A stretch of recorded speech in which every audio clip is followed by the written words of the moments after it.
सिर्फ राम मंदिर नहीं, औरंगजेब ने तोड़ा हुआ काशी विश्वनाथ का कॉरिडोर हमने बनाया।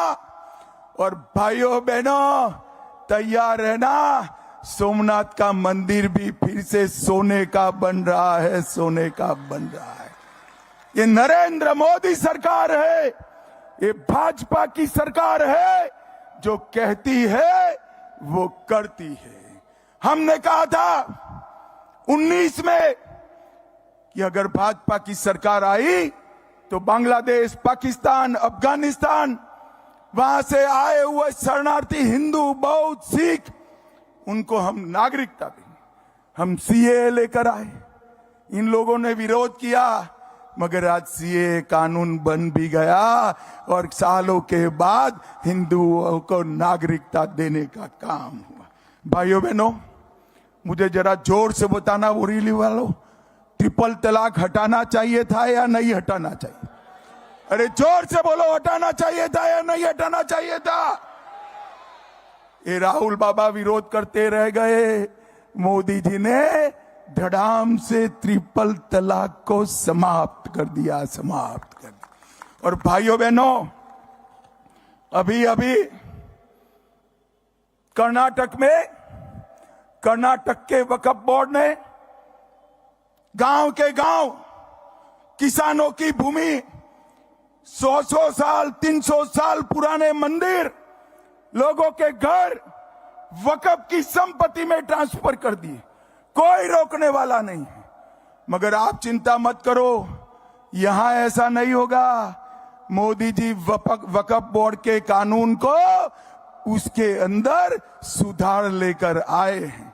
मुझे बताओ, बदलना चाहिए या नहीं बदलना चाहिए वक्फ का कानून? जोर से बोलो, बदलना चाहिए या नहीं बदलना चाहिए? ये विरोध कर रहे हैं गाड़ी वाले, पवार साहब कान खोलकर सुन लो, जितना दम है विरोध कर लो। वक्फ का कानून संसद में पारित होने वाला है, पारित होने वाला है। और भाइयों बहनों, उनकी तुष्टीकरण की नीति की इंतहा देखिए, उसकी सीमा देखिए। कुछ उलेमा मिलने गए महाराष्ट्र के कांग्रेस प्रदेश के अध्यक्ष को, और उन्होंने कहा मौलानाओं को 15,000 रुपया तनख्वाह देनी चाहिए, मुसलमानों को 10% आरक्षण देना चाहिए, और दंगा फैलाने वालों को जेल से रिहा करना चाहिए। भाइयों बहनों, आप सहमत हो क्या? जोर से बोलो, सहमत हो क्या? और जोर से पीछे बोलो, सहमत हो क्या? अरे चिंता मत करो, चाबी आपके हाथ में है, गाड़ी को हरा दो, न बचेगा बांस, न बचेगी बांसुरी। अगर ये सब रोकना है तो एक ही रास्ता है, मोदी जी के नेतृत्व में, मोदी जी के नेतृत्व में, यहां पर मोदी जी के नेतृत्व में महायुति की सरकार बनाने का ही रास्ता है। भाइयों बहनों, मैं जब यहां आया हूं तब आपको कहना चाहता हूं, इतने सालों से मराठी को शास्त्रीय भाषा का, क्लासिकल लैंग्वेज का स्टेटस देने के लिए मांग थी। मैं शरद पवार जी का हिसाब किताब मांगता हूं। 10 साल केंद्र में मंत्री रहे, कई साल मुख्यमंत्री रहे। शरद राव आपने क्या करा? खैर, उन्होंने तो नहीं किया।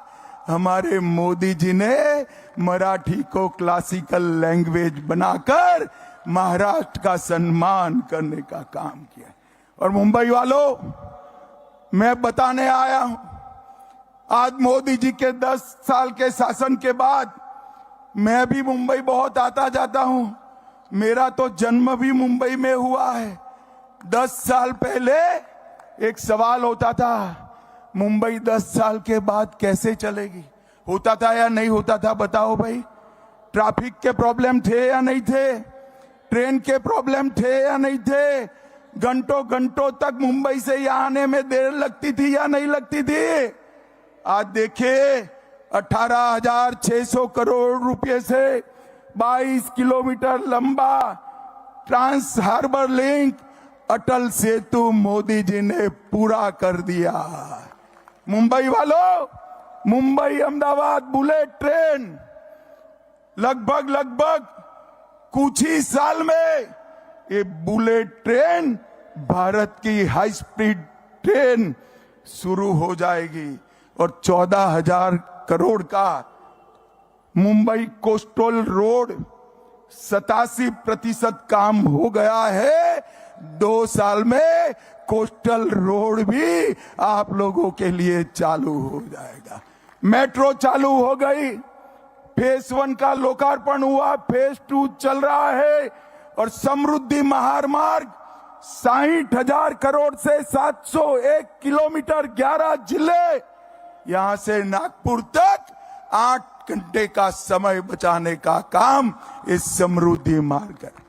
मैं उद्धव ठाकरे जी को कहता हूं, आपको अगर नागपुर जाना है, विमान में बैठते हुए डर लगता है, तो अब ये समृद्धि मार्ग के माध्यम से चले जाना, जल्दी से नागपुर पहुंच जाओगे। भाइयों बहनों, इसके साथ साथ नवी मुंबई अंतर्राष्ट्रीय हवाई अड्डा लगभग पूर्ति के कगार पर है और 2 करोड़ यात्रियों को, 8 लाख मैट्रिक टन कार्गो को ये हवाई अड्डा हैंडल करेगा और मुंबई की आर्थिक गतिविधियां 10 गुना बढ़ जाएगी। मुंबई वालों, 10 गुना बढ़ जाएगी। मुंबई मेट्रो रेल योजना, दहिसर को डीएन नगर से जोड़ने वाली मेट्रो लाइन 2A, अंधेरी ई को दहिसर ई से जोड़ने वाली मेट्रो लाइन 7, इसका सफल कमीशनिंग हो गया है और साथ में 3,000 करोड़ की नवी मुंबई की मेट्रो परियोजना भी आगे बढ़ रही है।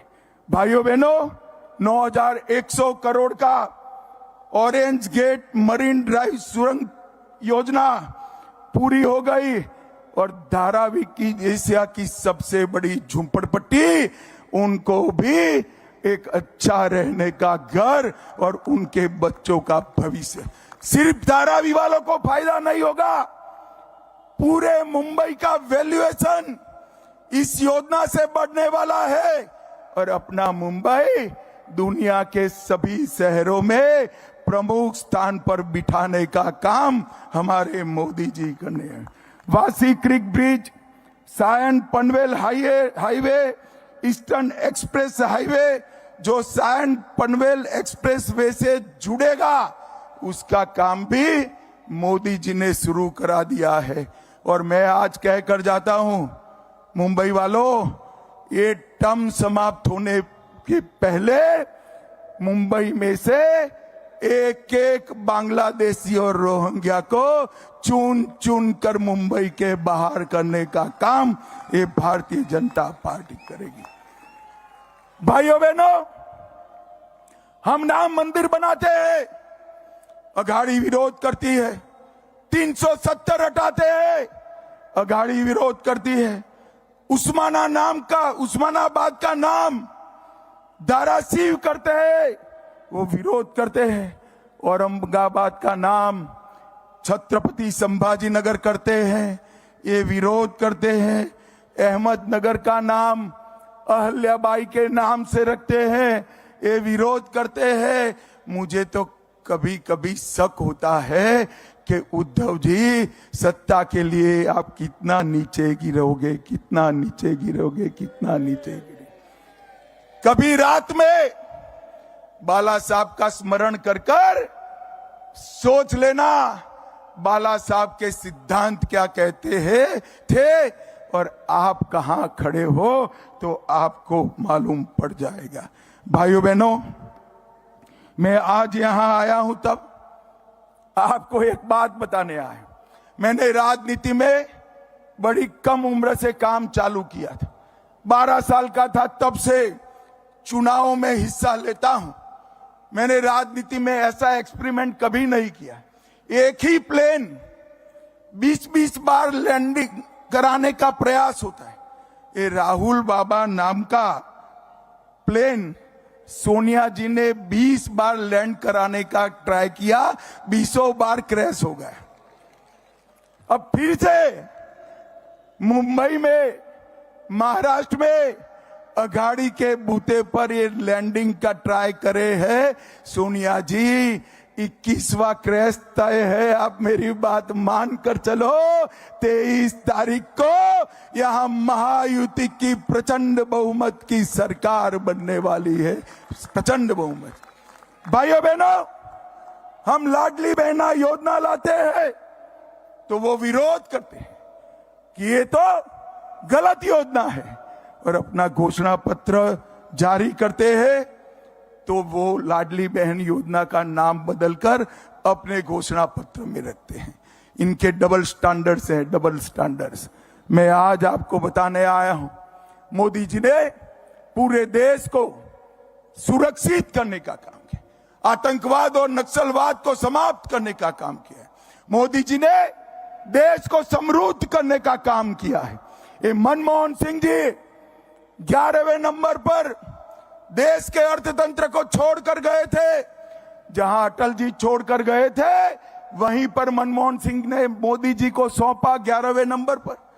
5 ही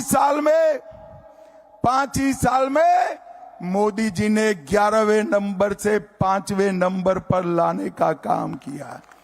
अरे बोरीवली वालों, 5वें नंबर से क्या खुश हो जाते हो? धैर्य धरो, 2027 में हम दुनिया का 3रे नंबर का अर्थतंत्र बनने वाले हैं।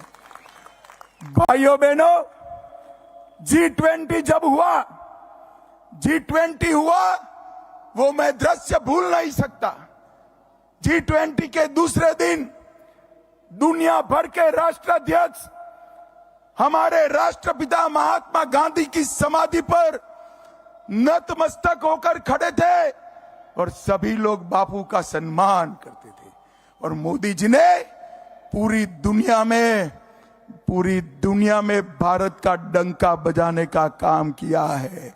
आप में से जो लोग बाहर जाते होंगे उनको मालूम होगा कि भारत के पासपोर्ट का सम्मान कितना बड़ा है, कितना बड़ा है।